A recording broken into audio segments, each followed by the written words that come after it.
Israel और Hamas के बीच लंबे समय से जारी जंग अब इजराइल ईरान युद्ध में बदलती हुई दिख रही है। ईरान भले ही इजराइल से लड़ रहे हिजबुल्लाह को समर्थन दे रहा है, लेकिन इजराइल और ईरान के बीच कोई सीधी जंग नहीं थी। लेकिन हाल ही में इजराइल द्वारा की गई हिजबुल्लाह चीफ नसरल्लाह की हत्या से इजराइल और ईरान के बीच तनाव बढ़ गया है। दरअसल नसरल्लाह जिस हिजबुल्लाह समूह के मुखिया थे, वो ईरान की बड़ी ताकत माना जाता है। हिजबुल्लाह ईरान का प्रॉक्सी मिलिशिया नेटवर्क है, जो ईरान की सैन्य संरचना का एक महत्वपूर्ण हिस्सा है। यही वजह है कि ईरान के दुश्मन अमेरिका और इजराइल सीधे ईरान पर हमला नहीं करते। ऐसे में हिजबुल्लाह चीफ के मारे जाने पर ईरान ने भी इजराइल से बदला लेने की कसम खाई और मंगलवार देर रात उसने इजराइल पर 200 से ज्यादा मिसाइलें दागी। ईरानी हमलों से इजराइल में भगदड़ मच गई। सायरन की आवाजों के बीच लोग अपनी जान बचाने के लिए शेल्टर की तरफ भागने लगे। इन हमलों को लेकर ईरान का कहना है कि उसने हिजबुल्लाह चीफ नसरल्लाह की मौत का बदला लिया है। ईरान ने भी साफ कह दिया कि अब ये लड़ाई आगे भी जारी रहेगी। इस पर इजराइल के प्रधानमंत्री बेंजामिन नेतन्याहू ने ईरान को चेतावनी दी है कि उसे इन हमलों की भारी कीमत चुकानी होगी। इन सब के बीच एक बड़ा सवाल ये है कि अगर ईरान और इजराइल के बीच जंग छिड़ गई तो कौन किस पर भारी पड़ेगा। इसका अंदाजा सबसे पहले तो इन दोनों देशों के हथियारों और उनकी सैन्य ताकत से लगाया जा सकता है। तो जान लेते हैं कि कौन किस मामले में ज्यादा ताकतवर है। ग्लोबल फायर पावर के 2024 के इंडेक्स के अनुसार ईरान की आबादी 8,75,90,873 और इजराइल की आबादी 90,43,387 है।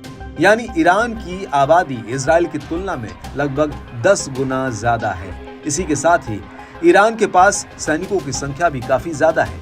ईरान के पास कम से कम 5,80,000 एक्टिव ड्यूटी सैनिक और 2 लाख ट्रेंड रिजर्व सैनिक हैं। इसमें ईरानी सेना और Islamic revolutionary guard corps IRGC के सैनिक भी शामिल हैं। इस मामले में इजराइल बहुत कमजोर है। उसके पास तीनों सेनाओं में कुल मिलाकर 1,69,500 एक्टिव सैनिक हैं। इसके अलावा उसके रिजर्व बलों और सैनिक बलों में लगभग 4.8 लाख जवान हैं। बात करें इनके हथियारों की तो सेना की संख्या में भले ही ईरान आगे है, लेकिन हथियारों के मामले में इजराइल उससे कहीं आगे है। इजराइल के पास ईरान से ज्यादा एयर डिफेंस सिस्टम है। उसका मल्टी लेयर एयर डिफेंस सभी ड्रोन और मिसाइलों के हमलों को फेल कर सकता है।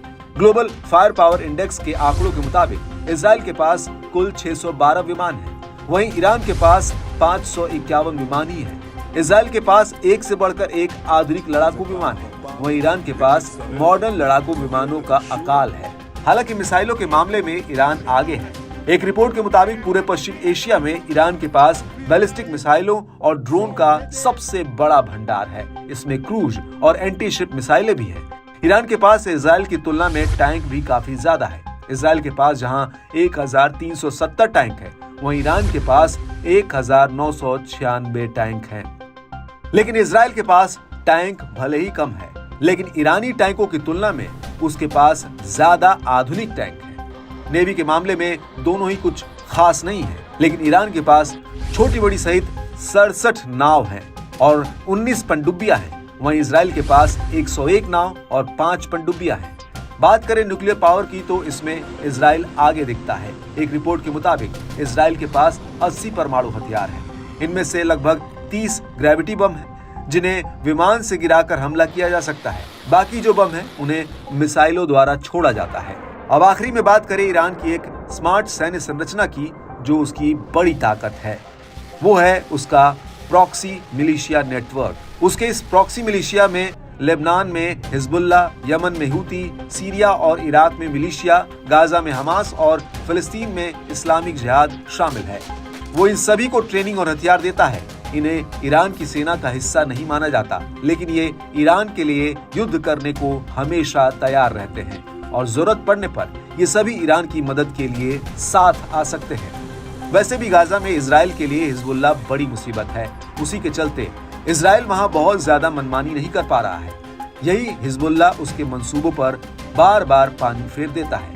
हालांकि जब एक तरफ विश्व में लोग लंबे समय से चल रहे युद्धों को रोके जाने की बात कह रहे हैं, उस समय इजराइल और ईरान के बीच बढ़ता नया तनाव एक नए युद्ध की आहट दे रहा है।